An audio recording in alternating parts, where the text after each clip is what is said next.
ભગવાન રમણ મહર્ષિના આજે 145મા પ્રાગટ્ય મહોત્સવ નિમિત્તે આપણે સૌ એકત્રિત થયા છીએ.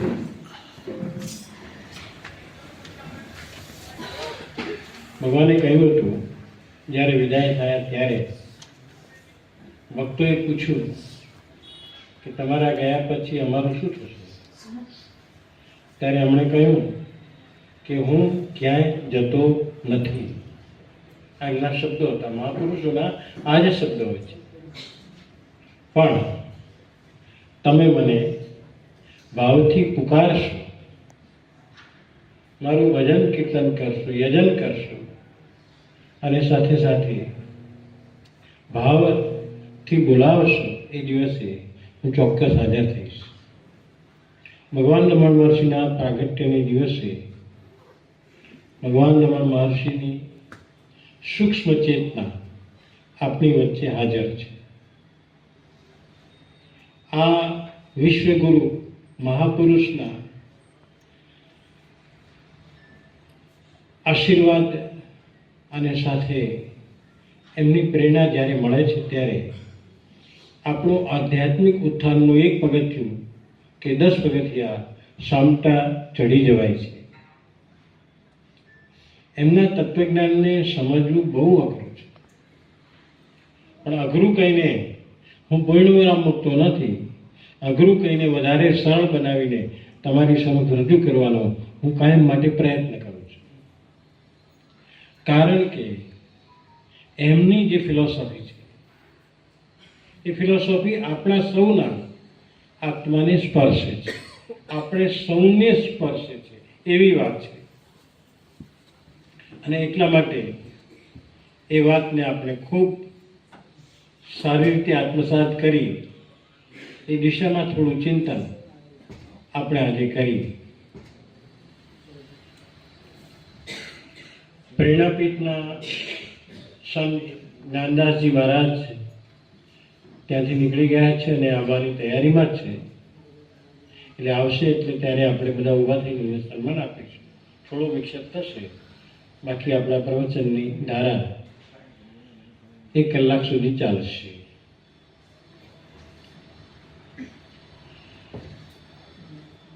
બહુ શાંતિથી આ શબ્દોને તમારે સાંભળવાના છે અને હૃદયમાં ઉતારવાના છે.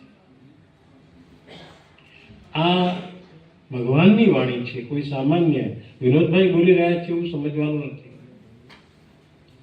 અને આ ભગવાનની વાણી જેને આપણે જીવનના અંતે પામવા માંગીએ છીએ, એ ભગવાન ખુદ બોલતા હોય, એ ભગવાન ખુદ કંઈક આદેશ આપતા હોય, એ ભગવાન કોઈ ખુદ સંદેશ આપતા હોય, ત્યારે આપણી ફરજ એ છે કે ખૂબ શાંતિથી એને ગ્રહણ કરી.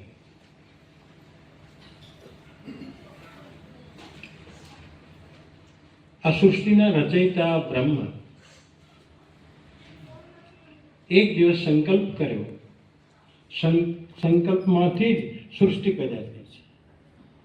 આપણું આખું જીવન સંકલ્પમાંથી જ પેદા થાય છે. તમે કંઈ પણ કર્યું હશે તો પહેલા સંકલ્પ કર્યો હશે. સંકલ્પ કર્યા સિવાય તમે એક ડગલું માણતા નથી. પછી સંકલ્પ કર્યા પછી જેવા જેના પુરુષાર્થ એ પ્રમાણે સંકલ્પની પૂર્તિ થાય, અધૂરી રહે, બધી વાત સાચી. પણ સંકલ્પ કર્યા સિવાય આપણે પગનું એક ડગલું પણ ભરી શકતા નથી. તો આ બ્રહ્મએ પહેલા સંકલ્પ કર્યો, એકોહમ બહુશ્યામી, હું એકમાંથી અનેક થાઉં.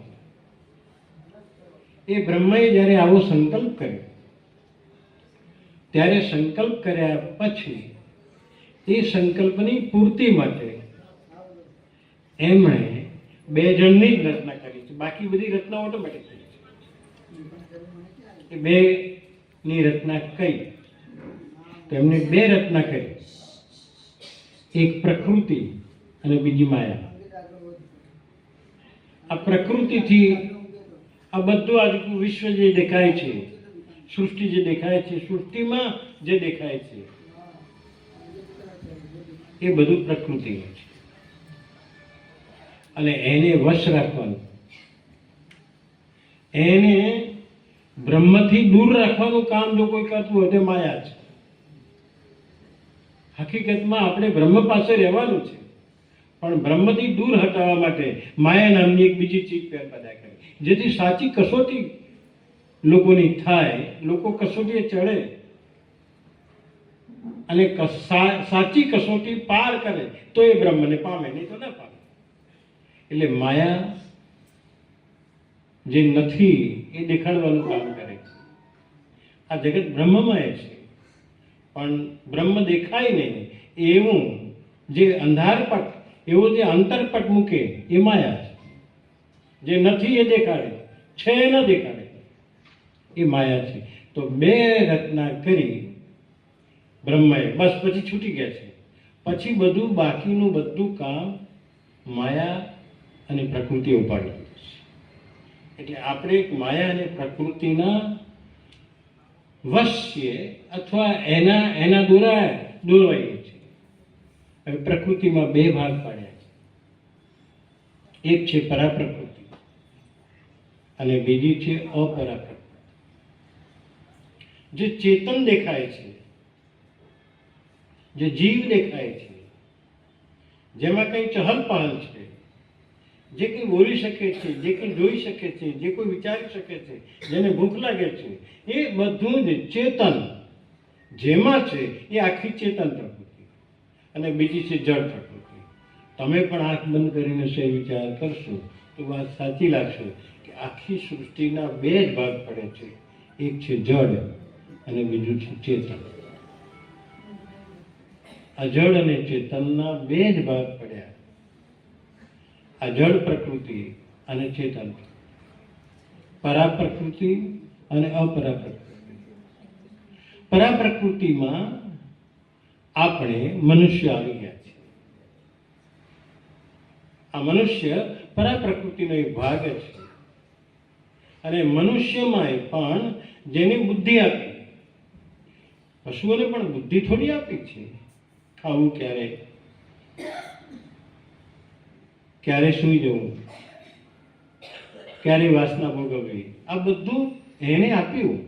પણ એક બુદ્ધિ એવી આપી કે જે બ્રહ્મ તરફ વાળે, એવી બુદ્ધિ મનુષ્યને જ આપવામાં આવી છે. હવે આ મનુષ્યને બુદ્ધિ આપી છે ત્યારે એ બુદ્ધિથી પહેલામાં પહેલું જો એને કામ શરૂ કર્યું હોય તો એ શરૂ કર્યું કે મારા જીવનમાં સમસ્યા કેમ ન આવે, હું સમસ્યાથી દૂર રહું. ત્યારે સંતોએ, શાસ્ત્રોએ એવી વાત કહી છે કે આ જીવનમાં, આ સૃષ્ટિમાંથી જો ચેતનની બાદબાકી કરવામાં આવે તો આખી સૃષ્ટિ સ્મશાન જેવી થઈ જાય. એમ એ લોકોએ આગળ એક સ્ટેપ મૂક્યું કે મનુષ્યના જીવનમાંથી સમસ્યા નીકળી જાય તો જીવન જેવું કંઈ રહેશે જ નહીં. એટલે સમસ્યાથી આપણે બચવા માટે બોલ્યા, પણ હકીકતમાં સમસ્યાથી કોઈ બચી શકતું નથી. અને શોર્ટમાં કહી દીધું, જીવન એટલે સમસ્યાઓનો સરવાળો. જીવન એટલે સમસ્યાઓનો સરવાળો. તમે અહીંયા શાંતિથી બેઠા છો, ઘેર જઈને શું ઊભું થાય, શું પેદા થાય, શું પરિસ્થિતિ આવે, કાંઈ નક્કી નથી. પણ આવે ત્યારે એક સત્સંગી, ભગવાન રમણ મહર્ષિનો ઉપાસક કદી અસ્વસ્થ ન બને. સ્વસ્થ બનીને એ સમસ્યાનો સામનો કરવા માટે, સમસ્યાથી પાર ઉતારવા માટે, અને સમસ્યાથી પાર ઉતારવા માટેની તમારી તત્પરતા, એ તમારા જીવનનો ધોધ છે, એ તમારા જીવનનો પ્રવાહ છે. એટલે સમસ્યાથી બચવા માટે કદીએ કોઈ વાત પ્રાર્થના કરશો નહીં, પણ આવે એને ઉકેલવા માટે, એનાથી પાર ઉતરી જવા માટેની મહેનત ચાલુ કરજો. ભગવાન રમણ મહર્ષિએ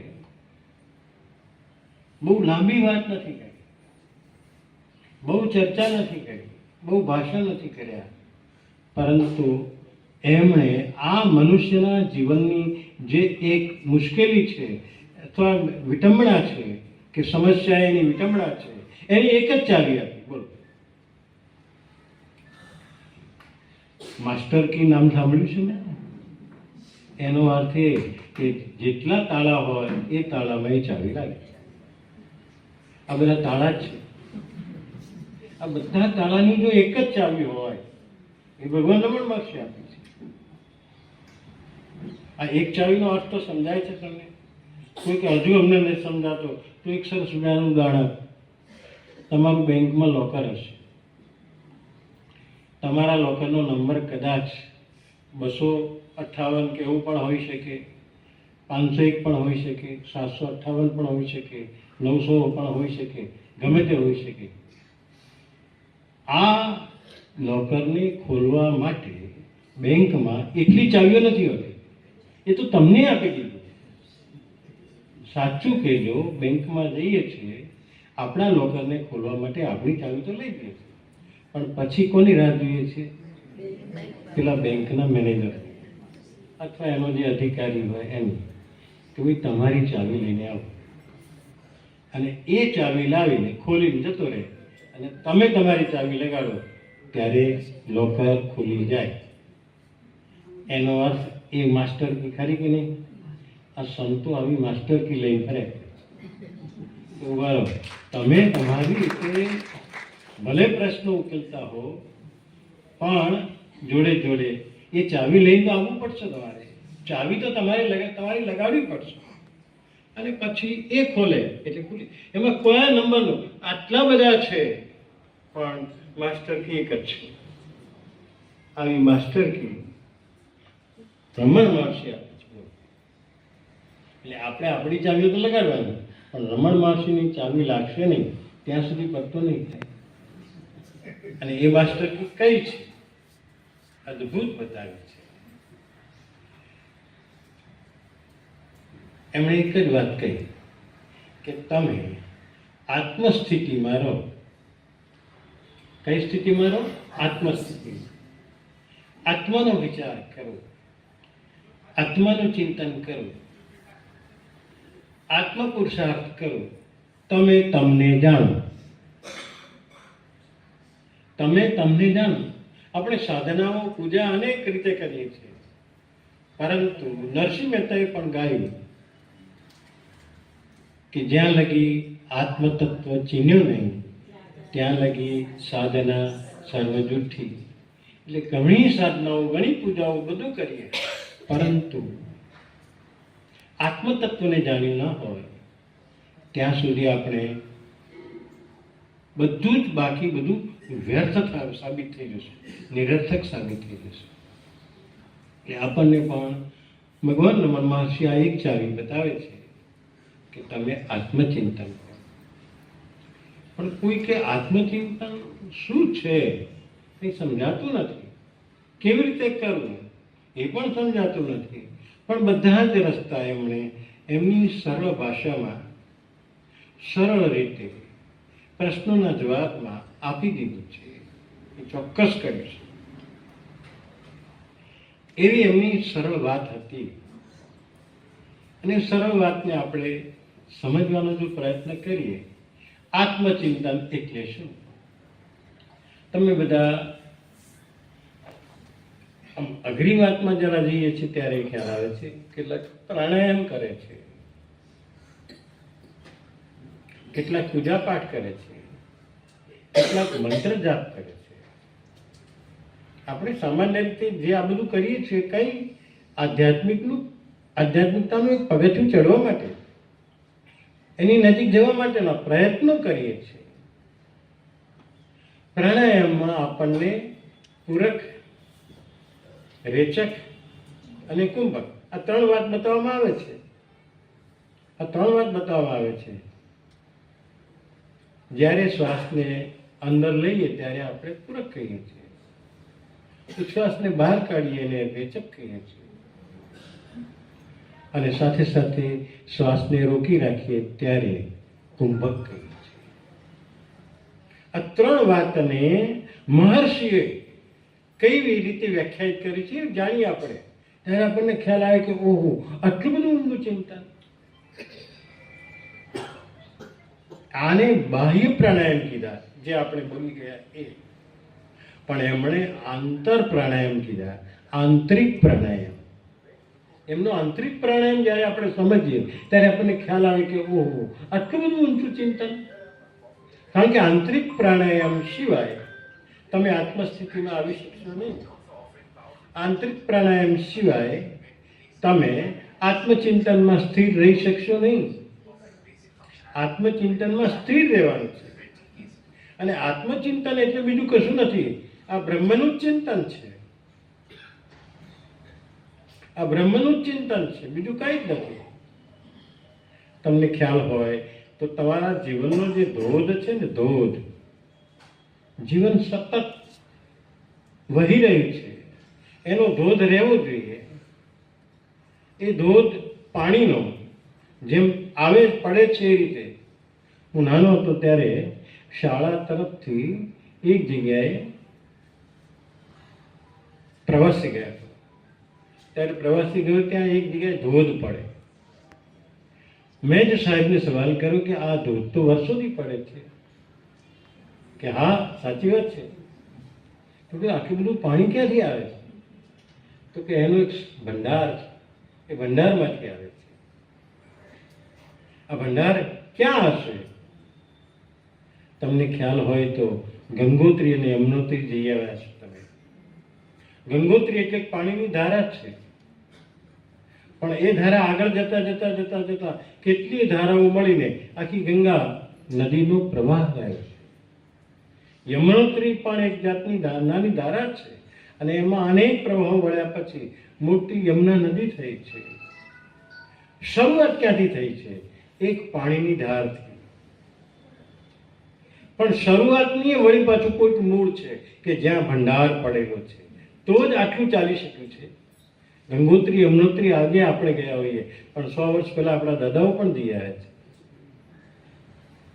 કદાચ બીજી ત્રીજી પેઢીના લોકો પણ ત્યાં જઈ આવ્યા છે, અને એ જ ધારા, એ એમણે જે જોઈ એ જ આપણે જોઈને આવીએ છીએ. હજુ આ પાણી ખૂટતું નથી, કારણ કે કેવો જળ ભંડાર સાથે એ ધારા જોડાયેલી છે.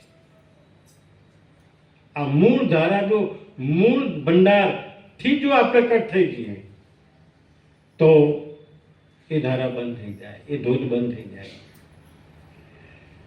સાચું કહેજો, એ મેં સવાલ કર્યો એ પેલા સાહેબને, ત્યારે કે ચલો આપણે બધા જઈએ. આ ક્યાંથી આવે છે ધોધ? તો ચાલતા ચાલતા ચાલતા ચાલતા આગળ ગયા તો પાણીનો જે ધોધ પડતો હતો એના કરતાં એકદમ ધીમી ધીમી ધીમી ધીમી નાની સરખી ધાર આવી. બતાવ્યું, સાહેબ આ રહી, આ તો ધાર અહીંયાથી ચાલુ થાય છે. તો કે આ ધાર કરતાં પણ હજુ આગળ જઈએ આપણે. આગળ ગયા તો કોઈ ધાર જ હતી, પણ ત્યાં માત્ર ને માત્ર ભીની માટી હતી. આ ભીની માટી એનો અર્થ એની અંદર ઊંડાણમાં મોટો જળ સંગ્રહ છે. આપણો પણ જીવન ધોધ જે ચાલી રહ્યો છે એનો કોઈ સંગ્રહ જો કોઈ હોય તો એ પરમાત્મા છે. એના મૂળ સાથે આપણે સંબંધ રાખીએ, સંબંધ જોડીએ, અને આ સંબંધ જોડો એટલે તમારો જીવનનો ધોધ સતત વહ્યા કરે, સતત વહ્યા કરે. પણ એ મૂળ ધોધ, મૂળ સંગ્રહ સુધી પહોંચવાનું. એટલે મહર્ષિ પણ કહ્યું કે તમે ભલે ગમે એટલા કામો કરો, ગમે એટલી જગ્યાએ જાઓ, ગમે કર્મ કરો, પણ તમારું સંધાન અંદરથી, બહારથી નહીં, અંદરથી એ મૂળ પરમાત્મા સાથે હોવું જોઈએ. એક એક કામ તમે જે હાથથી કરો, ધનથી કરો, આંખોથી કરો, કાનથી કરો, જે કંઈ જેના લીધે કરો, એ બધામાં મૂળ સ્ત્રોત તો એ પરમાત્માનો છે. આ વાત સતત ધ્યાનમાં રાખવાની. અને માણસને જે બુદ્ધિ આપી છે ને એના માટે આપી કે મારો મૂળ સ્ત્રોત ક્યાંથી આવી રહ્યો છે? પરમાત્મા તરફથી. આ પરમાત્માને ભૂલો તો તમારો ધોધ કપાઈ જાય, તમારો ઉત્સાહ હટી જાય, તમારી ધારા વહેતી બંધ થઈ જાય. એટલે આ મૂળ સ્ત્રોત પરમાત્માને યાદ રાખવાનું કહ્યું છે. એના માટેની જુદી જુદી વાત કરી. એમણે આંતરિક પ્રાણાયામ કીધું કે તમે આંતરિક પ્રાણાયામ કરો. ત્યારે આંતરિક પ્રાણાયામમાં પહેલી જ વાત કીધી એમણે, નાહમ. આ પહેલો મુદ્દો કીધા, હું શરીર નથી. હું શરીર નથી. આ છે રેચક. આ રેચક છે. હું શરીર નથી, હું શરીર નથી, હું શરીર નથી. અને હકીકતમાં તમે જે શરીર ધારણ કરીને બેઠા છો એ બે પ્રકૃતિનું સમન્વય છે. એક જડ પ્રકૃતિ અને બીજી ચેતન પ્રકૃતિ. સાચું કે જો આ જે શરીર દેખાય છે એ જડ છે કે ચેતન છે? મને ખબર. વાહ, કેટલી વાત સમજાય છે. શરીર જડ છે કારણ કે શરીરના જે અવયવો કામ કરે છે એની જોડે સમન્વય કોનો થયેલો છે? ચેતન. એ ચેતન અંદર છે ત્યાં સુધી આ શરીર કામ કરે છે. માટે મહર્ષિ કીધું આ શરીર તો સબ છે. તમે શબને લઈને અહીં નહીં ફર્યા કરો છો, પણ કોની મદદ લીધી છે? ચેતનની મદદ લીધેલી છે. આત્મા તત્વની મદદ લીધી છે કે આત્માને કારણે હું જોઈ શકું છું, આત્માને કારણે હું ખાઈ શકું છું, ખાધેલું પચાવી શકું છું. આત્માને કારણે મારી સર્વ કોઈ હાથ પગની બધી પ્રવૃત્તિઓ ચાલી રહી છે. પણ એ તત્વ નીકળી જાય ત્યારે શરીર શબ થઈ જાય છે, જડવત દેખાય છે. આપણા માટે પણ શબ્દ વપરાય છે સરસ મજાનો. કોઈ વ્યક્તિ ગુજરી જાય ત્યારે એમ કહેવાય કે હવે એ ગયા. અને શરીર તો હતું ત્યાં, પણ છતાં ગયા એવું કેમ? કોને માટે વાપર્યું? એ ચેતન માટે વાપર્યું. તો આપણે કોણ છીએ? એ ચેતન છીએ. એટલે શરીર નથી. નાહમ, હું તે નથી, હું તે નથી. ના અહમ, હું શરીર નથી. આ જે છે એને રેચક કહેવાય છે. અને કોહમ શબ્દ વાપરો બીજો, હું કોણ છું?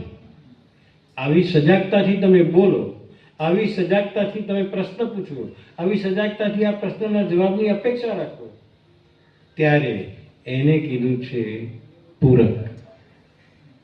કોહમ, કોહમ, હું કોણ છું? આમણે એક જ મંત્ર આપ્યો છે, હું કોણ છું તમે જાણો તો ખરા? તમે દુનિયાને જાણવાનો ઠેકો લઈને બેઠા છો, પરંતુ તમે તમને જ જાણતા નથી તમે કોણ છો. ત્યારે પહેલો જવાબમાં પહેલા રેચકમાં કીધું હું શરીર નથી, શરીર નથી. તો તમે કોણ છો એ સવાલ કરો, એ પૂરક છે. એ પૂરક પ્રાણાયામ છે. અને છેલ્લે કીધું સોહમ, તે હું છું, તે હું છું. જ્યારે આ ભાન થાય ત્યારે એને કુંભક કીધું છે. આવા 3 પ્રકારના પ્રાણાયામ વિશે સતત સાવધાની રાખો. તો એનું સંધાન મેં કહ્યું ને કે મૂળ સ્ત્રોત સાથે, પરમાત્મા સાથે તમે જોડાયેલા છો. પરમાત્મા સાથેનું સંધાન તમારું ચાલુ છે. અને આ સંધાન જ્યારે પરમાત્મા સાથેનું સતત જો રહેલું હોય તો તમને ચોક્કસ જીવન એક ધોધની જેમ વહેતું, ધોધની જેમ પ્રવાહિત થતું તમને અનુભવાશે. આપણે આ પ્રવાહિત થતા ધોધને જોઈ શકતા નથી, અનુભવી શકતા નથી, માણી શકતા નથી, કારણ કે આ બાબતે આપણે સજાગ જ નથી. આપણે આપણી પ્રવૃત્તિ અને સમસ્યાઓમાં એટલા બધા ગૂંચવાયેલા છીએ કે આપણે કંઈ આગળ વિચારી શકતા નથી. તો 3 આંતરિક પ્રાણાયામ તમને યાદ રહ્યા. પહેલું રેચક કયું? નાહમ, હું શરીર નથી. કોહમ, હું કોણ છું? એ પ્રશ્ન અને પ્રશ્નનો જવાબ. અને ત્રીજું સોહમ, તે હું છું એ વાત કરી. આ ત્રણેય આંતરિક પ્રાણાયામ છે. અને આંતરિક પ્રાણાયામ, જેમ પ્રાણાયામ દ્વારા આપણા શરીરની સ્વસ્થતા માટેનો વિચાર થાય છે, શરીરની સ્વસ્થતા જળવાઈ રહે છે એવું યોગાચાર્યો કહે છે, એ જ રીતે આંતરિક પ્રાણાયામથી આપણા જીવનનો અસ્તિત્વનો ભાન રહે છે અને અસ્તિત્વ સાથે આપણે જોડાયેલા રહીએ છીએ. તો આ એક પ્રાણાયામની જરૂર છે. જેમ શરીરના પ્રાણાયામથી શરીરના સ્વાસ્થ્ય રોગવિહીન સ્થિતિમાં આપણે જીવી શકીએ એવી પરિસ્થિતિ આવે છે, એ જ રીતે આ આંતરિક પ્રાણાયામથી આપણું એના જીવન સાથેનો એટલે કે પરમાત્મા સાથેનું સંધાન ચાલુ રહે છે. આવી સુંદર વાત એમણે જ કરી છે. નહમ, ઓહમ અને સોહમ. આ ત્રણ વાત જો સમજી લો તો તમારો આંતરિક પ્રાણાયામ તમને પરમાત્મા સાથે જોડી દે છે. આવી સુંદર વાત મહર્ષિ દ્વારા થયેલી છે. અને જ્યારે જોડાયેલા રહીને સ્થિર થવું, એને માટે પણ મહર્ષિ કેટલાક ચિંતનો આપે છે. કેવી રીતે રહી શકાય? ત્યારે એમણે થોડીક વાત કરી છે સમજાવવાની. એમણે કહ્યું કે તમારામાં પ્રાણ છે, એટલે કે તમે અત્યારે જીવંત છો, અંદર આત્મતત્વ રહેલું છે. એની સાબિતી કઈ? એની સાબિતી માટે શું છે? એની સાબિતી એક જ છે કે આપણો શ્વાસ અને ઉચ્છ્વાસ ચાલુ છે. શ્વાસ અને ઉચ્છ્વાસ એ જ આપણા અસ્તિત્વની સાબિતી. ઘણીવાર માણસ છેલ્લી મરણ પથારી આવે ત્યારે પણ એવું કહેવાય છે કે લોકો હાથ ધરીને જુએ છે કે ભાઈ શ્વાસોશ્વાસ ચાલુ છે. શ્વાસ એ આપણા પ્રાણનું અસ્તિત્વ છે અને આત્મતત્વના અસ્તિત્વનું પ્રમાણ છે કે ભાઈ આત્મતત્વ હજુ છે. ત્યારે મહર્ષિએ એક સરસ શબ્દ બીજો આપ્યો કે બરોબર, તમે આવી બધી ગૂંચવાડામાં પડશો નહીં. તમે એક સરસ મજાની વાત એ સમજી લો કે શ્વાસ અને ઉચ્છ્વાસ જો ચાલુ હોય તો તમે હવે શ્વાસ ઉપર ધ્યાન રાખવાનું ચાલુ કરો. એમણે એક શબ્દ વાપર્યો છે આને માટે, દ્રષ્ટાભાવ. કયો ભાવ? દ્રષ્ટાભાવ, જેને સાક્ષી કહેવાય. સાક્ષીમાં આપણે કદી ઘટનામાં ઇન્વોલ્વ થતા નથી. સાક્ષીમાં આપણે દૂરથી જોયા કરીએ છીએ. આ કાગળને હું જોઈ રહ્યો છું, સાક્ષી છું. આ ફૂલ, હું ફૂલમાં નથી, ફૂલથી અલગ છું. એ જ રીતે તમારે શ્વાસને જોવાનો છે દ્રષ્ટા ભાવે. શ્વાસને દ્રષ્ટા ભાવે જોતા જોતા જોતા જોતા એક સ્થિતિ એવી આવશે કે તમે આત્મતત્વ સાથે જોડાઈ જશો. અને આત્મતત્વ સાથે જેવા જોડાયા એની સાથે મોટા ભંડાર સાથે પણ જોડાઈ જશો. સાક્ષી ભાવમાં જોવાનું છે, દ્રષ્ટિ ભાવમાં. ચાલો, શ્વાસ જાય છે, બહાર નીકળે છે. અંદરથી ત્રણ વસ્તુ બહાર નીકળે છે શરીરમાંથી. શરીરમાંથી કોન્સ્ટન્ટ ત્રણ વસ્તુ બહાર નીકળે છે. એક છે ઉચ્છ્વાસ, બીજું છે અવાજ, ઉચ્છ્વાસ, અવાજ, અને ત્રીજું વિચાર. બોલો, કોન્સ્ટન્ટ બહાર ફેંકાય છે કે નહીં? તમે જાગૃત થયા ત્યારથી એક વિચાર શરૂ થયો, બસ કોન્સ્ટન્ટ ચાલુ છે, કોન્સ્ટન્ટ ચાલુ છે. વિચાર પણ બહાર આવે છે, ઉચ્છ્વાસ પણ બહાર આવે છે, અને જોડે જોડે વિચાર પણ બહાર આવે છે. વિચાર, ઉચ્છ્વાસ અને અવાજ. આ અવાજ જે બહાર આવી રહ્યો છે ને, એ પણ અંદરથી બહાર આવે છે. ત્યારે આ બધા જે પ્રક્રિયા થઈ છે એ પ્રક્રિયાને હું જોઈ શકું છું. હું એમ વિચારી શકું છું કે મને વિચાર આવ્યો છે. હવે એક શબ્દ જરા ધ્યાન રાખજો. તમે વિચાર નથી, તમે વિચાર કરનારા છો. એટલે ઘણા એવું બોલે છે, ફરિયાદ કરે છે કે પણ શું કરીએ, માળા કરવા બેસીને બહુ જ વિચારો આવે છે. ત્યારે હું એક વાક્ય સમજાવું તમને. વિચાર આવતા નથી, તમે વિચાર કરો છો. જે તમે કરતા હોય એ બંધ કરી શકાય કે ન કરી શકાય? હું બોલું છું, મારે બંધ કરવું તો બંધ કરી શકાય કે ન કરી શકાય? જે તમે કરતા હોય તમે બંધ કરી શકો છો. તમને વિચાર આવતા નથી, તમે વિચાર કરો છો. આ પોઈન્ટ ઉપર મહર્ષિએ નસ પકડી કે ઉભારો તમને જ્યાંથી વિચાર આવે છે ત્યાં એના મૂળમાં જાઓ, એટલે મોટો ભંડાર પરમાત્મા તત્વનો, બ્રહ્મનો તમને સ્પર્શ થશે. અને એ સ્પર્શ થાય પછી એની અનુભૂતિઓના વાતો બધી બહુ આગળ છે, એના પરિણામો છે. પરંતુ ત્યાં સુધી પહોંચવાનું બહુ જરૂરી છે. વિચારક છો તમે, તમે વિચાર નથી. એટલે કોઈ એમ કે મને બહુ વિચારો આવે છે, આવતા નથી, તમે કરો છો. તમે એક્શનમાં આવ્યા છો માટે આ કરો, તો તમે બંધ કરી શકો. અહીંયા ઉપર પહેલું વાક્ય લખેલું છે, વાંચ્યું તમે? બધું વાંચ્યું? ઉત્તમ સ્થિતિ છે.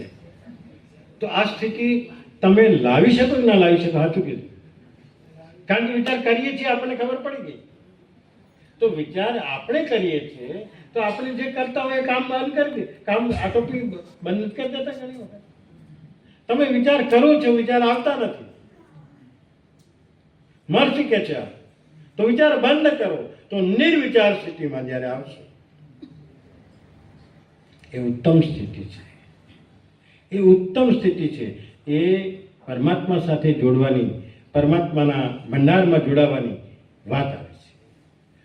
પરમાત્મા સાથે જોડાઈ જવાની વાત આવે છે. અને આ જોડાયેલા રહી શકીએ તો વિચાર કરવાનું બંધ કરો. નિર્વિચાર સ્થિતિમાં રહેવાનું શરૂ કરો. 3 પ્રકારના આંતરિક પ્રાણાયામો ચાલુ કરો. એમને રસ્તા બતાવ્યા છે, એની જોડે જોડાઈ જવાના રસ્તા, આ મૂળ ભંડાર સાથે જોડાવાની પ્રક્રિયા બતાવી છે. અને ચોક્કસ તમે એ કરી શકશો. મહર્ષિને કેટલાક સવાલો પૂછીને પણ ઘણા બધા સમાધાનો મેળવવાનો લોકો પ્રયત્ન કરતા હતા. ત્યારે એમને એકવાર કોઈકે સવાલ કર્યો, મારે પરમાત્માને મેળવવા હોય તો શું કરું? તો તું જે કંઈ કરતો હોય બધું બંધ કર. જે કંઈ કરતો હોય તે એ બંધ કર. હાજર છે. તારે કે બહુ મહેનત જેમત લેવાની જરૂર નથી. તું જે કંઈ કરતો હોય બંધ કર દે. આવું કીધું. આમના શબ્દોમાં, આમના વાક્યોમાં એટલો બધો ભાર હોય છે કે આપણને ખ્યાલ ના આવે, આપણે હચમચી જઈએ કે આ શું કહેવા માંગે છે, કેમ બંધ કરી દેવા? તું બંધ કર પહેલા. એ બંધ કરે એ જ નિર્વિચાર સ્થિતિ છે. એ જ એના ભંડારનું સંધાન છે. અને ભંડાર સાથેનું સંધાન કરવાનું મહર્ષિ જ્યારે કહે છે ત્યારે આપણે આ દિશામાં સહેજ પણ વિચારીએ નહીં તો પછી કંઈ અર્થ નથી. મને કેટલાક સવાલો પૂછવા માંગે છે. શરીરથી અલગ દ્રષ્ટા ભાવ સમજાઈ ગયો તમને. હું શ્વાસ અને ઉચ્છ્વાસને જો જોયા જ કરું તો તમે દ્રષ્ટા. જોનાર કોણ છે ભાઈ? જોનારો કોણ છે? જોનારો કોણ છે? મને કહો. જોનારો એ જ આપણે પોતે, જે હું કોણ છું નો જવાબ આપે છે એ જ છે. રાત્રે સ્વપ્ન વિશે એક સવાલ પૂછવામાં આવ્યો તેમને, સ્વપ્ન અને જાગૃતિ વિશે, કે આ બેમાં શું ભેદ છે, જાગૃતિ ને સ્વપ્નમાં? ત્યારે અમે આમ એક અડધી લાઈનમાં જે વાત કરી છે, આ બહુ ઓછું બોલતા હતા, પણ ઓછું બોલે એટલે એવું સુંદર ગઠન એટલે કથન આપે કે આપણને એમ લાગે કે આટલી બધી ઊંચી સ્થિતિ કે સ્વપ્ન અને જાગ્રતમાં કશું ફેર નથી. સ્વપ્ન ટૂંકી અવસ્થા છે અને જાગ્રત લાંબી અવસ્થા છે. બસ આટલું બોલી નથી ગયા. જાગ્રત અને સ્વપ્ન બે એક જ છે. ટૂંકમાં જાગ્રતમાં જે કંઈ થઈ રહ્યું છે એ પણ એક સ્વપ્ન જ છે. એ પણ એક સ્વપ્ન જ છે, પણ આ લાંબુ છે અને પેલું તમને ઊંઘમાં જે આવે છે ટૂંકું છે. આ ટૂંકા લાંબા સિવાય કંઈ ફરક નથી. જ્ઞાનીઓની દ્રષ્ટિએ બ્રહ્મ સત્યમ જગન મિથ્યા આવો એક શબ્દ વાપરેલો છે વાક્ય. એ પણ સવાલ પૂછે એમને કે આ બ્રહ્મ સત્યમ જગન મિથ્યા એનો શું અર્થ? તો કે જગતને જગત તરીકે અજ્ઞાનની દ્રષ્ટિએ જો એ જગત છે, એ મિથ્યા છે. જગતની દ્રષ્ટિએ જગતને જગત તરીકે અજ્ઞાનની દ્રષ્ટિએ જોવું એ મિથ્યા છે, પણ જગતને જ્ઞાનની દ્રષ્ટિએ બ્રહ્મ તરીકે જોવું એ સત્ય છે. એટલે બ્રહ્મ સત્યમ જગન મિથ્યા એવું કહ્યું છે. આ સ્વપ્નને જાગ્રતની આ વાતને અહીંયા વિશેષ સમજાવતા એમણે કહ્યું કે સ્વપ્ન ટૂંકું છે, જાગ્રત લાંબુ છે. એ જાગ્રત એ પણ એક સ્વપ્ન જ છે. સાચું કહેજો, સ્વપ્નમાં તમે તમને જોયા છે કે નહીં? હાથ કહેજો, જોયા છે ને? સ્વપ્નમાં આપણે પણ ક્યાંક ભૂખ્યા તરસ્યા પણ હોઈએ, ક્યાંક ભૂલા પડેલા પણ હોઈએ. આપણને જોઈએ છીએ. હવે તમને ત્યાં ભૂખ લાગી હોય તો સ્વપ્નની ભૂખ આ આપણા રસોડામાં પડેલા ખોરાકથી મટે ખરી? સ્વપ્નની ભૂખ સ્વપ્નના ખોરાકથી જ મટે. કેવી બધી સુંદર સુંદર વાતો કરીને તમને સમજાવવાનો પ્રયત્ન કરે કે સ્વપ્નની ભૂખ સ્વપ્નના ખોરાકથી મટે છે, સ્વપ્નમાં જ મટી શકે. તેમ આ તમારા જાગ્રતની અંદર કદાચ કોઈ ભૂખ હોય, જાગ્રતની અંદર કદાચ, જાગ્રતને સ્વપ્ન કીધું એમણે, જાગ્રતને સ્વપ્ન કીધું, પણ આ બધું જ મટી શકે છે. ક્યારે? જ્ઞાનની દ્રષ્ટિથી. એટલે કે જ્ઞાન આવે તો, જ્ઞાન સમજાઈ ગયું હોય, જ્ઞાન તમને આત્માનું જ્ઞાન લાધી ગયું હોય તો આ જાગ્રત સ્વપ્ન પણ તમને તમારી ભૂખ પણ મિટાવી શકશે, તમારી વાસના પણ મિટાવી શકશે, તમારી વૃત્તિઓને પણ શાંત કરી શકશે, તમારી સમસ્યાઓના પણ ઉકેલ કરી શકશે. કેમ કે દરેક સમસ્યાના ઉકેલ આત્મસ્થિતિમાં છે. હા, મહાપુરુષ છે આ કે છે, આ એક જ ચાવી લગાડે છે, માસ્ટર કી લગાડે છે કે બરોબર કંઈ પણ વસ્તુ, કોઈ પણ સમસ્યા હોય, આત્મસ્થિતિમાં આવી જાવ. તમે આવીને સ્થિર થતા નથી, ત્યાં બેસતા જ નથી, ત્યાં સ્થિર થતા જ નથી. જેમ સ્વપ્નની ભૂખ સ્વપ્નના ખોરાકથી જ મટે, એમ તમે આત્મસ્થિતિમાં આવો તો તમને તમારી સમસ્યાનો ઉકેલ ત્યાં મળી જાય. એવું કે છે બધી જ સમસ્યાઓનો ઉકેલ ત્યાં પડેલા છે, પણ તમે ત્યાં આવો તો ખરા. આ એક ચાવી છે. ત્યાં ટકો તો ખરા, ટકતા જ નથી આપણે અને બેબાકડા બની જઈએ છીએ. એટલે આવી આત્મસ્થિતિ માટે એમણે દ્રષ્ટાભાવની સ્થિતિમાં આવવાનું કહ્યું. શ્વાસને જોયા કરો, શ્વાસને જોયા જ કરો. તમને કંઈક સમસ્યા નડતી હોય ને ત્યારે બેસી જાઓ શાંતિથી અને આ શ્વાસ અને ઉચ્છ્વાસને જોયા કરો. એટલે તમે શું કઈ સ્થિતિમાં આવ્યા? આત્મસ્થિતિમાં આવ્યા. તમે આ બધું ભૂલી જાઓ છો ને એટલે તમે આત્મસ્થિતિમાં રહી શકતા નથી, ટકી શકતા નથી. તમે જોવાનું ચાલુ કરો એટલે તમે આત્મસ્થિતિમાં આવી જાઓ છો. તમે દ્રષ્ટાભાવમાં આવી ગયા છો. દ્રષ્ટાભાવ એટલે બીજું કશું જ નથી. દ્રષ્ટા જોનારો કોણ છે? આત્મા છે. આત્મામાં તમે સ્થિત થયા છો અને આત્મામાં સ્થિત થાઓ ત્યારે સમસ્યાનો ઉકેલ મળશે. પણ એ તો તમારે પ્રેક્ટિકલી તમારે જોવું પડે.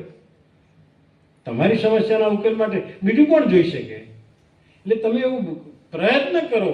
મહર્ષિ એવું કહે છે કે તમે પ્રયત્ન તો કરો. તમે બેસી જાઓ એ રીતે, શ્વાસોશ્વાસને જોયા કરો. દ્રષ્ટાભાવ, હું જોઈ રહ્યો છું, બસ, હું કંઈ કરતો નથી, હું જોઈ રહ્યો છું. એ જોવાની સ્થિતિ એ દ્રષ્ટાભાવ છે. આ દ્રષ્ટાભાવમાં આવો એની સાથે સમસ્યાઓના પણ ઉકેલ મળશે.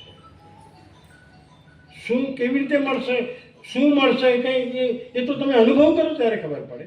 અનુભવ કર્યા સિવાય ક્યાંથી ખબર પડશે? અનુભવમાં લાવવું પડે, અને આ અનુભવમાં લાવવું તમે. આવું અનુભવમાં લાવવાનું મહર્ષિ અહીંયા કહે છે. મહર્ષિએ આ દ્રષ્ટાભાવ વખતે તમારે મૌન બની જવાનું છે. દ્રષ્ટાભાવ વખતે કંઈ ક્રિયા નથી કરવાની, ધ્યાન રાખજો. કોઈ ક્રિયા કરવા જશો તો તમે દ્રષ્ટાભાવમાં સ્થિત નહીં થાઓ, આત્મસ્થિતિમાં સ્થિત નહીં. ક્રિયા બંધ કરો અને મૌનમાં ચાલ્યા જાઓ. મૌન એ મોટામાં મોટું, સક્રિયમાં સક્રિય, પાવરફુલ તત્વ છે. મૌન અનેક પ્રશ્નોના ઉકેલ લાવી શકે છે. આ મૌન માટે પણ મહર્ષિએ 4 પ્રકારના મૌન બતાવ્યા છે. એક વાણીનું મૌન, બીજું આંખનું મૌન, ત્રીજું કાનનું મૌન અને ચોથું મનનું મૌન. આ 4 પ્રકારના મૌન બતાવ્યા છે. વાણીનું મૌન, બોલતા તમે બંધ છો, અત્યારે વાણીના મૌનમાં બેઠા છો, પણ તમારું મનનું મૌન છે કે નહીં ખબર નથી. તમે મનથી મૌનમાં બેઠા છો કે નહીં ખબર નથી, એ તમને ખબર પડે. જે દ્રષ્ટા ભાવે જોતું હોય એને ખબર પડે. આ તો હિંમત કરે છે, આ તો અહીંયા બેઠો છે ને ત્યાં જતું રહે છે, અહીંયા બેઠો છે ને ઘેર પહોંચી ગયું, અહીંયા બેઠો છે ને પેલી સમસ્યામાં જતું રહ્યું, અહીંયા બેઠો છે ને પેલા પ્રશ્નમાં જતું રહ્યું. મનનું મૌન પણ રાખવું, ઉત્તમમાં ઉત્તમ મનનું મૌન કીધું એમણે. આ મનના મૌનમાં આવીને તો જુઓ તો ખરા, અનુભવ તો કરો. આ મનના મૌન માટે ક્યાંય જવાની જરૂર નથી, કોઈ પ્રક્રિયાની જરૂર નથી, કોઈ ક્રિયાની જરૂર નથી. આવો, કોઈ પ્રક્રિયાની જરૂર નથી. આવું એક મનનું મૌન તમે કેળવો. જો મહર્ષિના બધા ઉપાયો બધા મેં એક એક કરીને કીધા. આંતરિક પ્રાણાયામમાં જોડાવો, દ્રષ્ટાભાવમાં આવો અને મનના મૌનમાં આવો. મનના મૌનમાં આવો. મનનું મૌન સમજાઈ ગયું? તમે અત્યારે બધા મૌન જ છો, વાણીના મૌનમાં છો. કદાચ આંખના પણ મૌનમાં છો, કારણ કે બીજે ક્યાંય જોતા નથી. કદાચ મર્સનો ફોટો મને કદાચ જોતા હશો, એટલે આંખનું પણ થોડું મૌન છે. કાનનું પણ મૌન છે, કારણ કે બીજી કોઈ વાત સાંભળતા નથી. જે અહીંયાથી સંભળાવવામાં આવે છે એ જ સાંભળો છો. પણ મનના મૌન ઉપર શંકા છે. તમારું મન ક્યાં છે એ તમે જાણો. એ જો અહીંયા બેઠું હોય તો પૂર્ણ મૌન, પૂર્ણ મૌન. આ પૂર્ણ મનની સ્થિતિએ આવો એટલે તમે આત્મસ્થિતિમાં આવી શકો છો. બહુ જ ગુહ્ય વાતો મહર્ષિએ કહેલી છે. એમને કેટલાક પ્રશ્નો પણ પૂછવામાં આવ્યા હતા. એટલે સૌથી શ્રેષ્ઠ મૌન કયું? મનનું મૌન. મન તમે જ્યાં બેઠા હો ત્યાં બેસો, બસ. મારે તો આટલું જ કહેવું છે. હું અત્યારે શિબિરોમાં આ જ ટોપિક લઉં છું. તમે જ્યાં બેઠા હો ત્યાં તમારા મન બેઠેલું હોવું જોઈએ. આ ઊંચામાં ઊંચી સ્થિતિ છે, ઊંચામાં ઊંચી સ્થિતિ છે. આ બધું જો તમને આત્મસાત થાય ને તો શું જીવન બનશે? તમે જીવનમાં કેવી સ્થિતિ બેન છે? આ સ્થિતિ સુંદર સુંદર. આવો આગળ મનની મૌન સ્થિતિમાં આવો, દ્રષ્ટાભાવમાં આવો, આંતરિક પ્રાણાયામમાં જોડાવો. આ બધા રસ્તા બતાવ્યા તમને.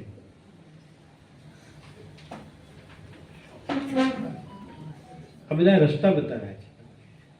આ રસ્તે જાઓ, તમે શ્રેષ્ઠ પરિણામ મેળવી શકશો. એકવાર મહર્ષિને એક શિષ્યએ સવાલ પૂછ્યો કે તમે કોઈક વાર શિષ્યમાં મતભેદ રાખતા હોય એવું લાગે છે. આ શિષ્યને વધારે આપો છો, આ શિષ્યને ઓછું આપો છો, પેલાને બોલાવો છો ને પેલાને બોલાવતા નથી, આવું અમને કંઈક દેખાય છે કોઈક વાર. મહર્ષિને જ્યારે આવો સવાલ પૂછાવો ત્યારે મહર્ષિ તો કેટલી ઊંચાઈએ જવાબ આપે. નાની સરખી નાની વાત ના કહે, એમણે એક ઉચ્ચતમ ઊંચાઈએ જવાબ આપ્યો કે આ તમને ભેદ દેખાય છે કે હું ભેદ કરું છું, એ તમારી આંખની ખામી છે, તમારા વિચારની ખામી છે, બાકી હું કોઈ ભેદ એવું કરતો નથી. તો કે અમને કેવી રીતે ખબર પડે? જુઓ, તમને જે કેમ દેખાય છે આવું, મારી સામે જે કોઈ શિષ્ય આવે એ પાત્ર લઈને આવે છે કંઈક મેળવવા માટે. હવે સાચું કહેજો, અહીંયા બધા પાત્રો લઈને બેઠા હશો કંઈક મેળવવા માટે. આ પાત્ર કોઈ નાનું લઈને આવ્યું હોય તો એને ઓછું મળે કે ના મળે? સાચું કહેજો, એને ઓછું મળે કે ના મળે? મોટું લાવ્યું તો મોટું મળે, વધારે લાવ્યું તો વધારે મળે. અને કેટલાક ઊંધું પાડીને આમ ધરતા હોય તો કશું મળે જ નહીં, કશું મળે જ નહીં. મહર્ષિએ આવી એટલી ઉચ્ચતમ વાત કરી કે બધા શિષ્યો જે આવે છે ને એ પાત્રો લઈને આવે છે. એ પાત્ર એમનું જેવું હોય એ પ્રમાણે હું આપું છું કે, અને એ પ્રમાણે તમને ભેદ લાગે છે, બાકી મારામાં ભેદ નથી. મારે તો આપવાનું એક સરખું જ છે. સાચું કે જો આ પ્રવચન એક માટે કરું છું, બે માટે કરું છું, ચાર માટે કરું છું, એક બે ચાર માટે નથી, બધાને માટે એક સરખું છે. પણ હવે કોણ કેટલું ગ્રહણ કરે એ તમારા પાત્ર ઉપર આધાર છે. આવે છે સાહેબ? આવી ગયા? હા તો લાવો. એ પાત્ર ઉપર આધાર છે. એટલે તમને ભેદ દેખાય છે, બાકી હું ભેદ રાખતો નથી. હું ભેદ રાખતો નથી. આવું કેટલી સુંદર વાત કરી. હું શરીર નથી એનો અર્થ તો એમને આપી દીધો.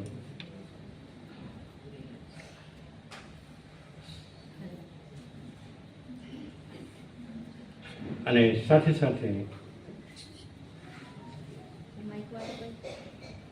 આજે વાત કરી કે તમે જ્યારે મહર્ષિ પણ પોતે પણ કહે છે કે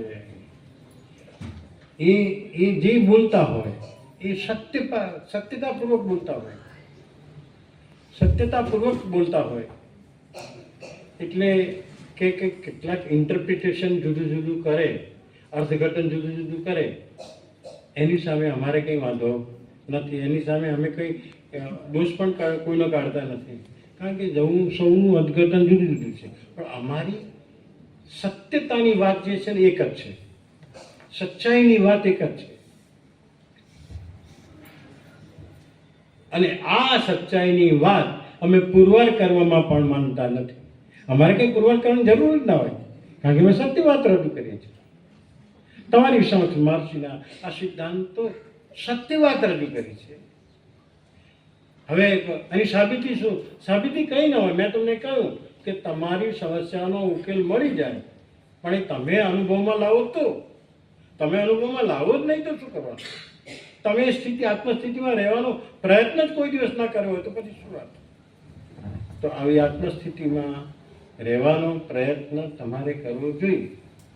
અને એને માટે આ થોડાક પોઈન્ટ્સ, થોડાક રસ્તા મેં તમને બતાવ્યા.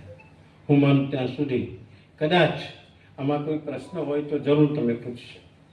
કોઈ પ્રશ્ન ઊભો થયો છે આમાં? આત્મસ્થિતિમાં આવવા માટેનો કોઈ પ્રશ્ન ઊભો થયો છે ખરો?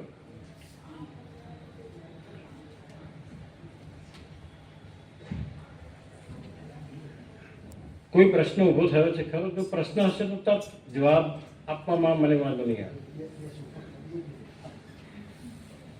મન શ્રી આવે છે એટલે એમને લેવા માટે બધા ટ્રસ્ટી મંડળના ભાઈઓ જાય છે.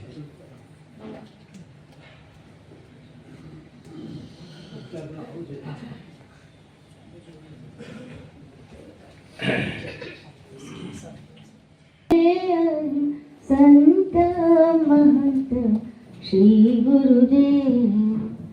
આજ મારે આંગણે રે, આજ મારે આંગણે રે પધાર્યા જગદગુરુ મહારાજ શ્રી જ્ઞાનેશ્વર દાસજી સંત પંથાચાર્યજી.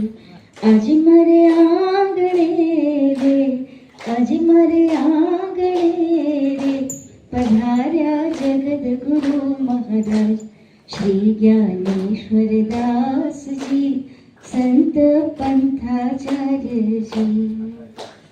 आवत संत को आदर वंदन, आवत संत को आदर वंदन, पूजन अर्चन भावत की, पूजन अर्चन भावत की.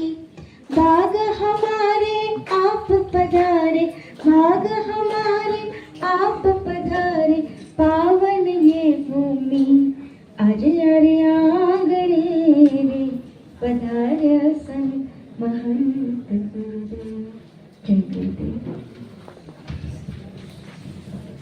મને તો ખૂબ સુંદર એવું લાગ્યું કે કોઈને પ્રશ્ન હજુ કદાચ ઉત્પન્ન થતો હોય તો કહી ન શકતા હોય એવું શક્ય બને પણ ધારણ કરી લઈશું.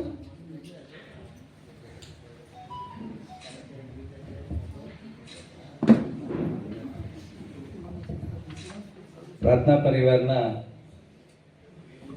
દર વર્ષની જેમ 145માં રમણ મહર્ષિના પ્રાગટ્ય દિવસની ઉજવણીના ભાગમાં આજે ઉપસ્થિત આપણી વચ્ચે પ્રેરણાપીઠાધીશ્વર સત્સંતાચાર્ય જ્ઞાનેશ્વર દેવાચાર્યજી, પ્રાર્થના પરિવારના સંવાદ શ્રી વિનોદભાઈ, ઉપસ્થિત સૌ ભક્તગણો. પ્રાર્થના પરિવાર વિશે આપણે સૌ જાણીએ છીએ ને એટલે જોડાયેલા છીએ. એક નિયમિત રીતે બેને વાત કરીએ છીએ કે આપણે આ ઉત્સવને દર વર્ષે ઉજવણી કરીએ છીએ.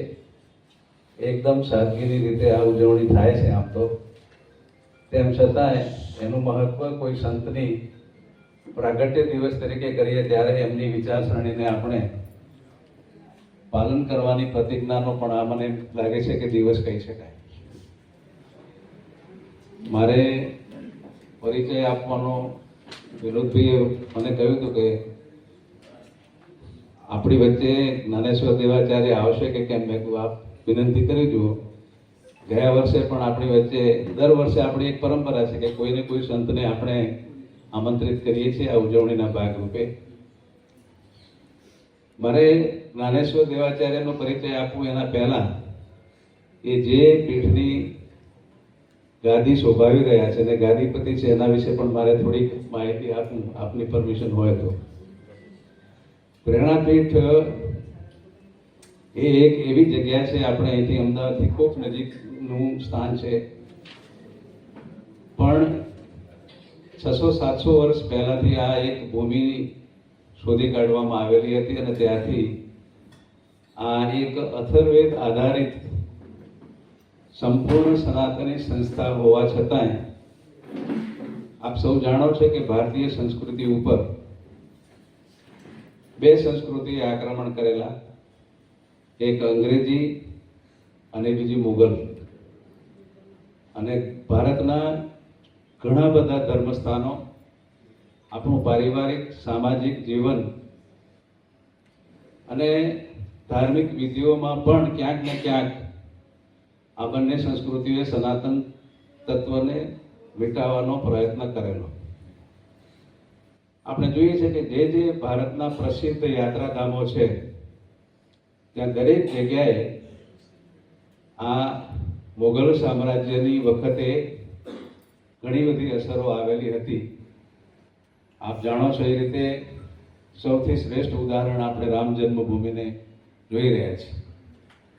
આવું ને આવું એક તીર્થ આપણી વચ્ચે અમદાવાદથી ખૂબ નજીક હોવા છતાં પણ ઘણા બધાને માહિતી નહીં હોય કે સંપૂર્ણ સનાતની સંસ્થા હોવા છતાં પણ મુઘલ સામ્રાજ્યની અસર નીચે આવી અને કેટલેક અંશે એ હિન્દુત્વને મિટાવવાનો પ્રયત્ન કરવામાં આવ્યો, સનાતન સંસ્કૃતિને મિટાવવાનો પ્રયત્ન કરવામાં આવ્યો. છેલ્લા કેટલાક વર્ષોથી, કેટલીક સદીઓથી એને ફરી પાછું પુનર્જીવિત કરવા માટે ખૂબ હિન્દુ સંસ્કૃતિએ એની સામે સામનો કર્યો. આપણે છેલ્લા 1-2 વર્ષની અંદર છાપામાં પણ એ અંગેના વિવાદો વાંચ્યા હશે. જ્ઞાનેશ્વર દેવાચાર્ય એ જ્યારથી ગાદીપતિ થયા ત્યારથી એની ફરી પાછી મૂળ તત્વમાં, હિન્દુ તત્વમાં લઈ આવવા માટેની પરિક્રમા અને પરંપરા ખૂબ ઝડપથી ચાલી. આપણમાંથી આજે 2-3 વર્ષ પહેલા એ સંસ્થાની મુલાકાત લીધી હશે અને આજે મુલાકાત લો એમાં પરિવર્તન આપને ચોક્કસ માલુમ પડ્યું હશે. મેં વાત કરી તેમ કે આવી જ રીતે ઘણી બધી ભારતીય સંસ્કૃતિની આપણી સનાતની સંસ્થાઓ છે કે જેને મુઘલ સામ્રાજ્યથી અટકાવવા માટે હિન્દુ સમાજ લડી રહ્યો છે. હજુ સનાતની તરીકે આપણે ક્યાંક હજી પણ જાગૃત થતા નથી. જ્ઞાનેશ્વર દેવાચાર્ય એ સંસ્થાના હાલના ગાદીપતિ છે. એમના ગાદીપતિની થયા પછી આમ વ્યવસાય તો પોતે મૂળ મારી સમકક્ષ, અમે કોલેજમાં લગભગ 1-8 વર્ષ આગળ પાછળ હતા. એમણે બીએસસી પછી એલએલબી કરી અને વકીલાત શરૂ કરી. ઘણા વર્ષો સુધી ડિસ્ટ્રિક્ટ કોર્ટની અંદર વકીલાત ખૂબ સારી કરી અને વકીલાતના છેલ્લા 5-1 વર્ષથી હું ઓબ્જેક્ટ એમની રહેણીકરણી ઉપર એમને મળવાનું થતું ત્યારે હું ઓબ્ઝર્વ કરતો કે એમને વકીલાતમાં ઇન્ટરેસ્ટ હતો એના કરતાં આધ્યાત્મિકતા તરફ વધારે રસ હતો. ચાલુ પ્રેક્ટિસ હોવા છતાં પણ હું એમને ઘરે જતો ત્યારે કાયદાના પુસ્તકોને બદલે ધાર્મિક પુસ્તકો એમના ઘરમાં મને જોવા મળે. ઘણી વખત એમની સાથે ચર્ચા પણ કરતા ત્યારે એમણે સતપંથ ધર્મનો ખૂબ મોટો અભ્યાસ કર્યો અને એમાં જે મુસ્લિમ સામ્રાજ્ય અને મુસ્લિમ મુઘલ સામ્રાજ્યની જે અસરો આવી હતી એના ઉપરનું તત્વજ્ઞાન અને વિશ્લેષણ ખૂબ ઊંડાણપૂર્વક કર્યું અને એમાંથી બહાર લાવવા માટે એમણે ખૂબ પ્રયત્ન કર્યા અને છેલ્લા 2-3 વર્ષની અંદર એ પ્રેરણાપીઠ ખૂબ ઉજાગર થઈ અને સરકાર, કોર્ટ, હિન્દુ સંતો બધા એનાથી પ્રભાવિત થઈ અને પૂરેપૂરી અત્યારે સમર્થતા પ્રેરણાપીઠને આપી રહ્યા છે.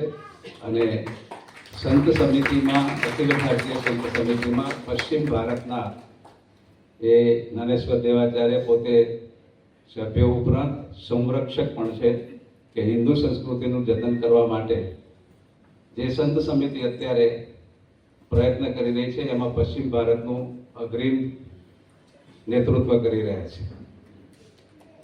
હાલ આપ જાણો છો તે રીતે કે કુંભની અંદર જે કુંભનું પર્વ આવી રહ્યું છે ત્યાં પણ પ્રેરણાપીઠનું એક મોટામાં મોટો સરકાર તરફથી મોટી જગ્યા આપવામાં આવી છે. મને આજે જ સવારે વાત કરતા મહારાજ કે 2 એકર જેટલી જગ્યા સરકારે એલોટ કરી છે અને ત્યાં પૂરેપૂરું તેને જવાનું હોય ને કદાચ કુંભમાં લેતા હોય તો પ્રેરણાપીઠનો ત્યાં એક અખાડો મોટો આપણો ત્યાં આખું પંડાલ છે અને એ પંડાલની અંદર રમેશ ઓઝાની પણ કથા ત્યાં આયોજિત કરવામાં આવેલી છે. એ કથા પૂરી થશે, મહારાજ તો ત્યાં 10-15 દિવસ રોકાવાના છે. એ ઉપરાંત ત્યાં સતપંથ પ્રેરણાપીઠની સાથે જોડાયેલી ફૈઝપુરની મહારાષ્ટ્રની એક સરસ સંસ્થા છે, ત્યાં જનાર્દન હરિજી મહારાજ પણ છે. એમની પણ કથા તરત જ શરૂ થશે. આપ જાણો છો ત્યાં સુધી આખો મહિનો એનું ઉજવણી થશે.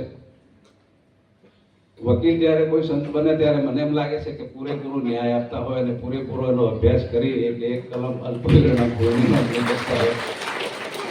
આજે એ જ્યારે આવી પ્રેરણાપીઠનું નેતૃત્વ કરે છે ત્યારે આપણને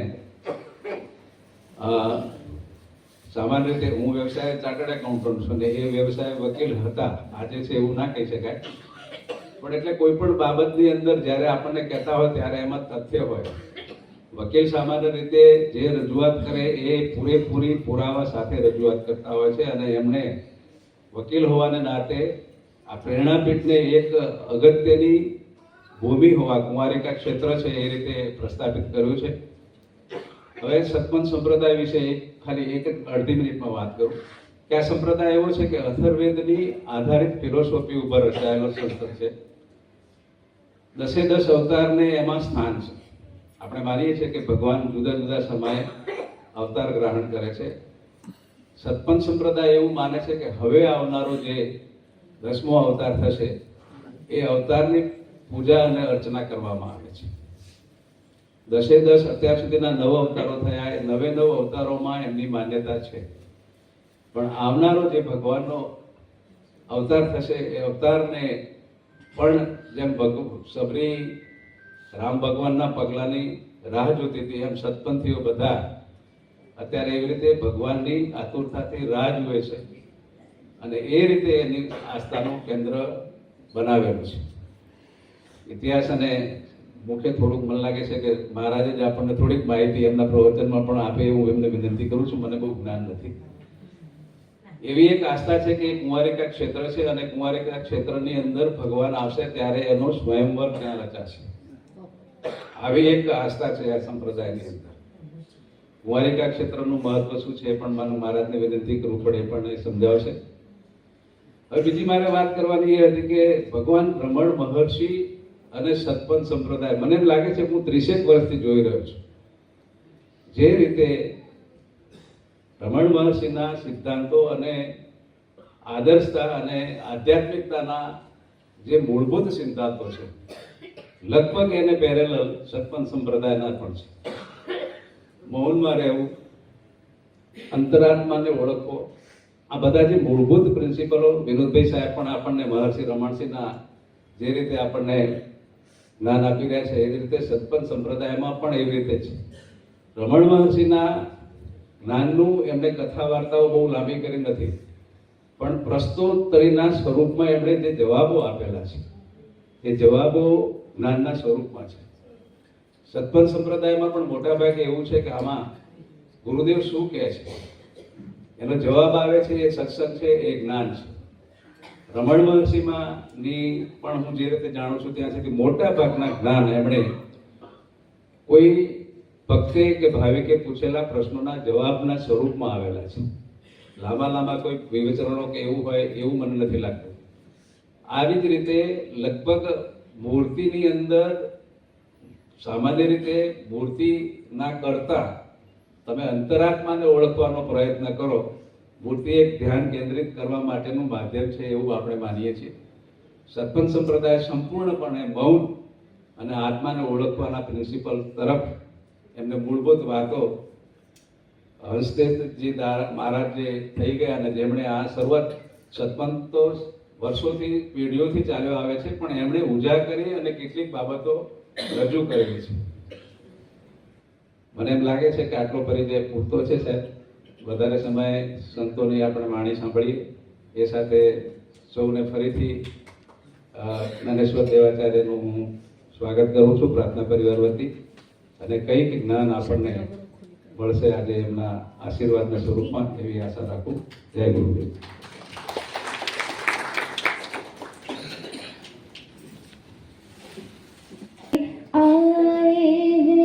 कृपा दृष्टि हम पर बना देना, हम हार चढ़ाने आए हैं, आशीष हम पर बरसाना,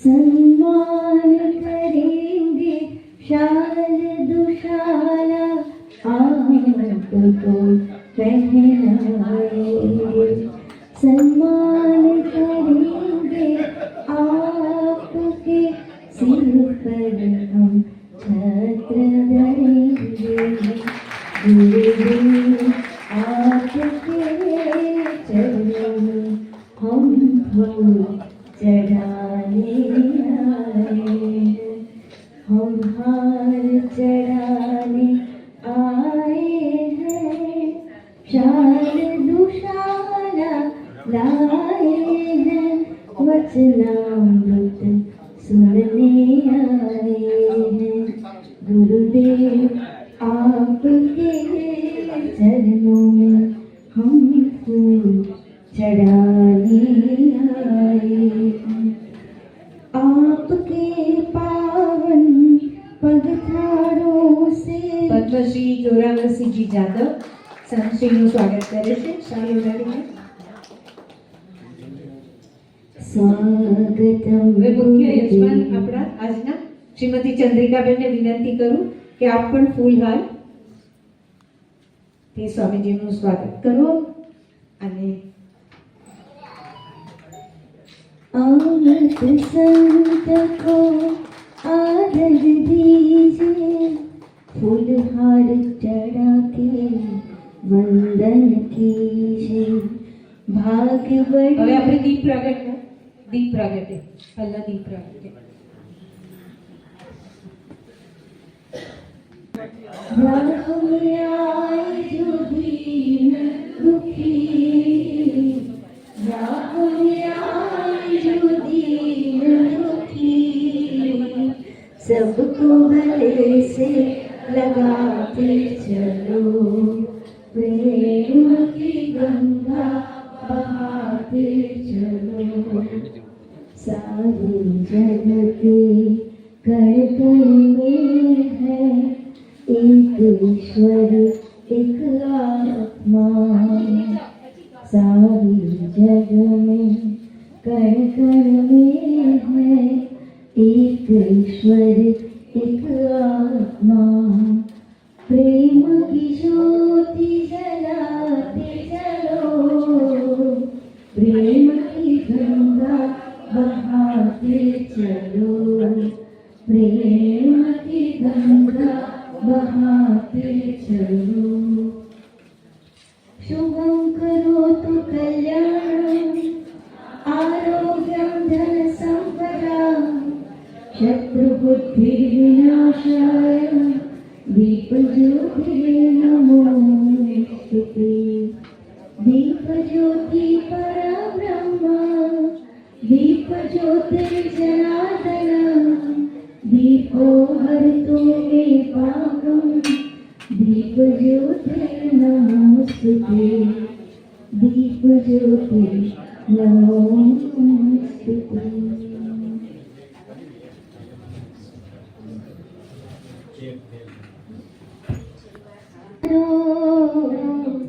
अम अंतरना अंधकार हरो, ज्योति जलाओ, अंधेरा मिटाओ, ज्योति जलाओ, अंधेरा मिटाओ. गुरु का स्वागत सम्मान करें हम, गुरु का स्वागत सम्मान करें हम. कोटिक कर्म हमारा काटे, जन्म जन्म के भाग्य हमारे पूर्ण होते, मन के मनोरथ गुरु कृपा ही केवलम. गुरुदेव नमो, गुरुदेव नमो. પ્રથમ અમે ડૉક્ટર મનુભાઈ પુરુષોત્તમદાસ પટેલ અને શ્રીમતી સુભદ્રાબેન મનુભાઈ પટેલ. મનુભાઈને બધા જ ઓળખો છો, ખૂબ મહેનતુ. આવો મનુભાઈ. અયોધ્યાની આખી શિબિરનો શ્રેય જો કોઈને આપવાનો હોય તો એ છે ડૉક્ટર મનુભાઈ. ખૂબ મહેનત કરે અને આપણે પરમાત્માની ઈચ્છામાં જ પોતાના જીવનની તરાહને ઢાળીને જીવનાર આ ધર્મ પ્રેમી યુગલ કુટુંબને અને સમાજને મદદરૂપ બની રહેવા માટે હર હંમેશ તત્પર રહે છે. સમાજોપયોગી બની રહેવાની પ્રેરણા તેઓ પૂજ્ય શ્રી રામ શર્મા આચાર્યની વિચારસરણીમાંથી મેળવતા રહ્યા છે. વર્ષોથી પ્રાર્થના પરિવાર સાથે જોડાઈને પરિવારની પ્રવૃત્તિઓમાં સહાયક બની લોકોના જીવન ઉત્થાનનું કાર્ય સતત કરતા રહ્યા છે. તેમના જ્ઞાન અને સમજનો પૂરેપૂરો ઉપયોગ પરોપકારથી કરી તેમણે પ્રાર્થના પરિવારમાં પોતાનું એક આગવું સ્થાન પ્રાપ્ત કર્યું છે. તેમની ઈશ્વરીય શ્રદ્ધાની દિવસે દિવસે થતી વૃદ્ધિના અમે સાક્ષી છીએ. પ્રાર્થના પરિવાર તેમને વર્ષ 2024નો શ્રદ્ધા એવોર્ડ અર્પણ કરતા આનંદ અને ગૌરવની લાગણી અનુભવે છે.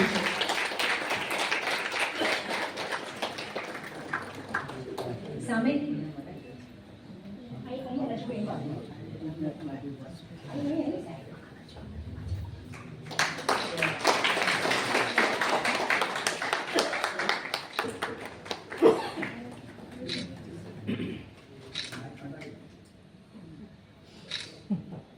અજયભાઈ, પ્રતિમાબેન આગળ આવશો.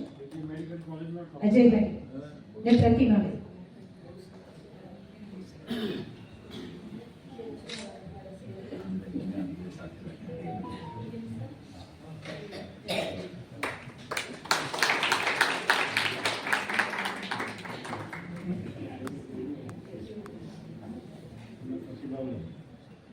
પરિવારના તમામ સભ્યોનો આ પ્રેમ છે અને આ પ્રેમને હું આગળ દબાવી રાખું એવું પરમાત્મા મને શક્તિ આપે. અસ્તુ.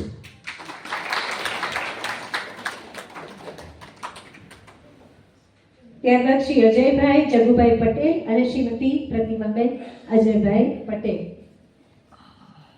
સત્સંગમાં અભિરુચિ સાથે ભગવાન નમન મહર્ષિની વિચારસરણીને અનુસરતા રહીને છેલ્લા 20 વર્ષથી પ્રાર્થના પરિવાર સાથે જોડાયેલા રહ્યા છે.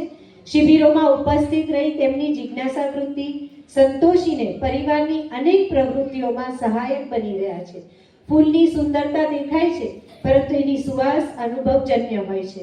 તે જ રીતે તેમના સ્વભાવની નમ્રતા અને નિરહંકારીપણાની સુવાસની મહેક સૌ કોઈ અનુભવે છે.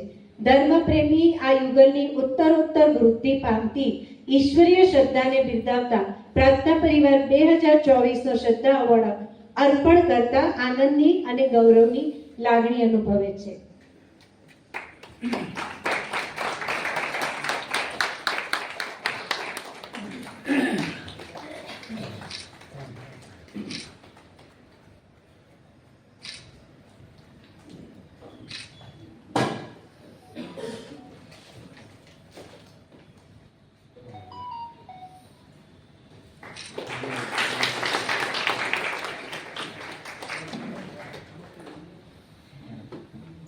અને ત્રીજો એવોર્ડ આપણા મૈત્રીબેન, શ્રદ્ધાળુ અને મહર્ષિના પરમ ઉપાસક શ્રી જતીનભાઈ કાંતિલાલ પટેલ અને શ્રીમતી મૈત્રીબેન જતીનભાઈ પટેલ. પરમાત્મા જ કરતા, હરતા, ધરતા અને ભરતા છે તેવા પૂર્ણ વિશ્વાસથી જીવન નૌકાને હંકારનાર આ સેવાભાવી યુગલ છેલ્લા 20 વર્ષથી પ્રાર્થના પરિવાર સાથે જોડાયેલું રહ્યું છે. પ્રાર્થના પ્રેમી અને સત્સંગ પ્રિય બની અનેક શિબિરોમાં નિસ્વાર્થ સેવા અને સમર્પણના ભાવથી જોડાય છે. તેમની ઈશ્વરીય શ્રદ્ધામાં ઉત્તરોત્તર થતી વૃદ્ધિ જોઈને પ્રાર્થના પરિવાર તેમને વર્ષ 2024નો શ્રદ્ધા એવોર્ડ અર્પણ કરતા આનંદ અને ગૌરવની લાગણી અનુભવે છે. આપણે સૌએ જોયા છે કે કાયમ કંઈક પણ કામ કરવાનું હોય તો 2 જણા હાજર હોય.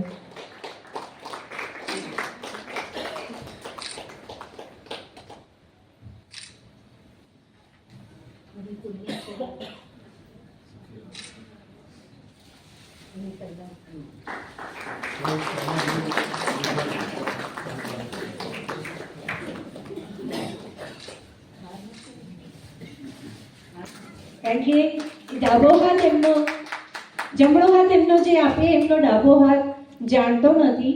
દિવસના ખૂબ જ આખો દિવસ આપણે તો કોઈક વાર કરતા હોઈશું દાન, એમનો તો દિવસની શરૂઆત જ એનાથી થાય છે. આપણે 20 રૂપિયામાં રોટલી ને શાક એમની લારીઓ દિવસના 1 લાખ રૂપિયાની આપે છે. એટલે જેની કિંમત વધારે હોય પણ 1 રૂપિયા લારીઓ આરટીઓની બહાર અને એવી રીતે 2-3 જગ્યાએ ડાકોરમાં વૃદ્ધાશ્રમમાં પણ દાન કરે છે. ઘણી બધી જગ્યાએ હું ગણાવવા બેસીશ તો પાર નહીં આવે. 7 વાર માનસરોવરની યાત્રા કરી આપ્યા છે. એટલે સતત કથાઓમાં અને આવી રીતે ધાર્મિક કાર્યક્રમોમાં જ ફરતા રહે છે. એમને હવે આપણી જોડે ખૂબ સ્નેહભાવ થઈ ગયો છે, એ પણ ખૂબ આનંદની વાત છે. તો શ્રીમતી ચંદ્રિકાબેનને વિનંતી કરું, આપ આવો.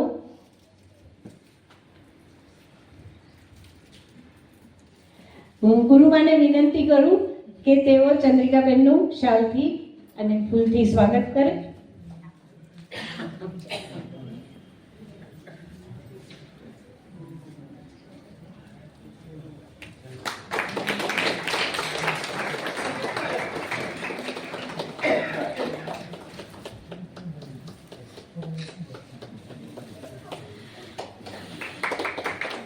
પદ્મશ્રી જોરાવરસિંહજી જાદવ આજે આપણી વચ્ચે છે, તો એમનું પણ સ્વાગત અમૃતભાઈને વિનંતી કરું આપ કરશો.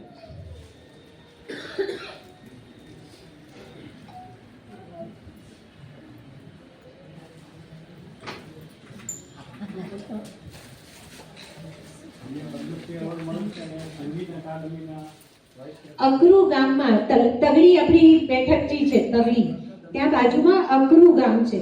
ત્યાં એમણે અત્યારે ખૂબ સરસ મ્યુઝિયમ બનાવ્યું છે. લોકકલા ફાઉન્ડેશન ચલાવે છે, જ્યાં ગામડામાંથી જેની પાસે કળા હોય એવાને બહાર લાવી અને આપણા સમાજ સમક્ષ એમને રજૂ કરે છે. આવી રીતે ગામડામાંથી લાવેલા એક ગુલાબો કરીને બેન આજે પદ્મશ્રીનો એવોર્ડ બી પામ્યા છે અને આખી દુનિયામાં ફરે છે અને પુષ્કળ કમાય. તો આવી રીતે મહનસિંહ છે, આપણે એમને દર ગુરુ પૂર્ણિમાએ પૂજામાં માણીએ છીએ. આપણને માનસ પૂજા દર ગુરુ પૂર્ણિમાએ કરાવે છે અને દર વર્ષે નર્મદા યાત્રા પણ, નર્મદા પરિક્રમા કોઈને કરવી હોય તો એ પણ એમનું આયોજન છે. અત્યારે માર્ચ મહિનામાં આયોજન કરેલું છે. બંસીભાઈ